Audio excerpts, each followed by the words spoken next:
Hey guys, this is Kayla with Becky's Graphic Design in Nashville, Tennessee, and today I'm going to give you a little bit of programming advice.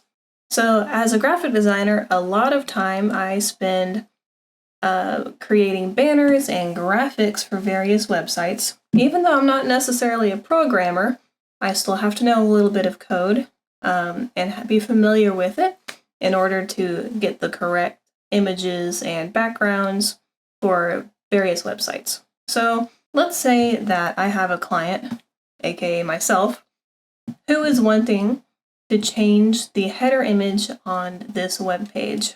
First off, I would have to know the dimensions of this header. And second, I would need to go to a stock website, find a new stock image, download it, size it in Photoshop. And then it would still have watermarks on it. I would need to then go and purchase it later and then do the whole process again when I finally wanted to add it into the site. So today I'm going to show you an easy little hack to get around this and to quickly check if you like a header image in a website without having to go through that whole process. All you need to do is find a little bit of code and then find the image that you like, host it online. So first things first, let's go to Adobe Stock and pick out a header image that we would like to use. Let's find a nice, wonderful image of a waterfall.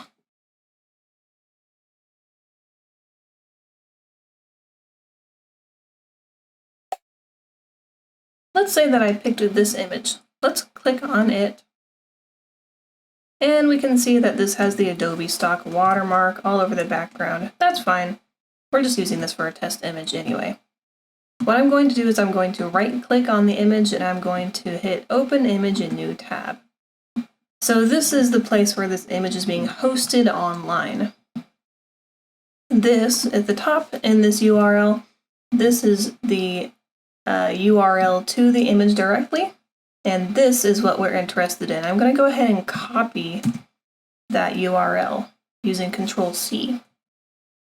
Let's go back to my website.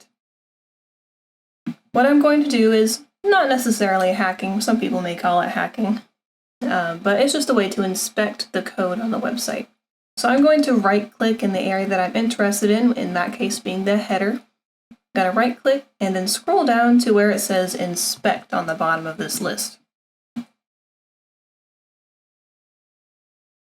Now this may look scary to you, this is HTML code, but we're only looking for one specific part of the code.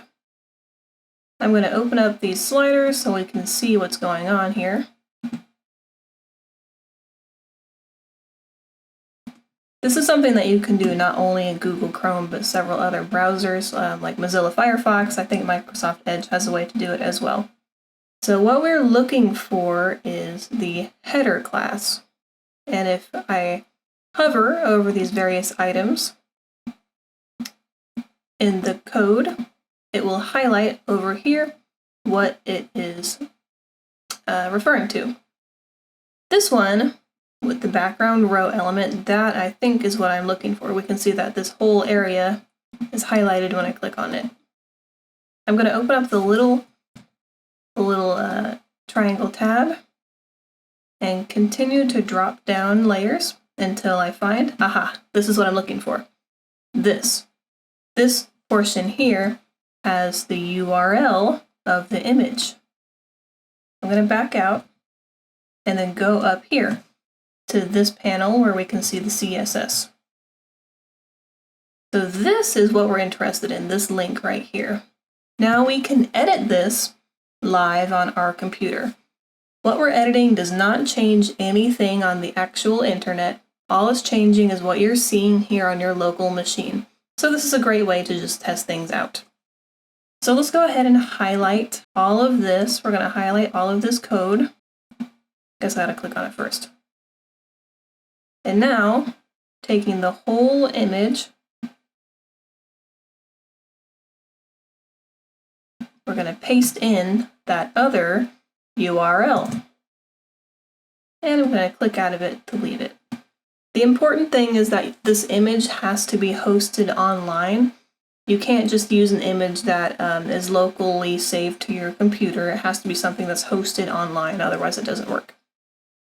I'm going to go ahead and go back out And now we can see on my website that the header image has been exchanged for the one that I chose. The great thing now is we can really quickly insert over and over again various images from Adobe Stock. Let's go back and choose another one. Let's say we want to try this one out now. I'm going to right-click, open the image in a new tab, grab the URL, go back to my website, click on this code where the link is, make sure I have enough room to see it. And now I'm going to paste in. There we are. Now we can see this waterfall image on the background of my website. Let's do one more. Let's do something completely random, like frogs.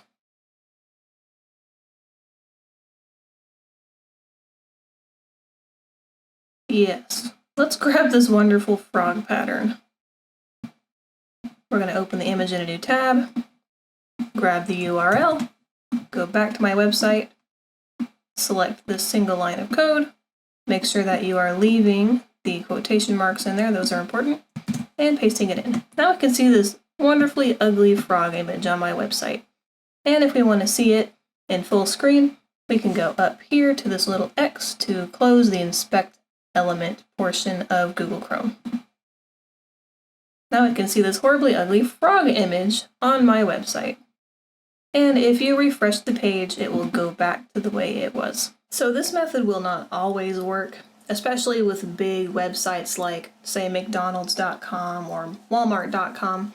They're going to have a pretty good set of firewalls that aren't even going to allow you to edit the code in that way.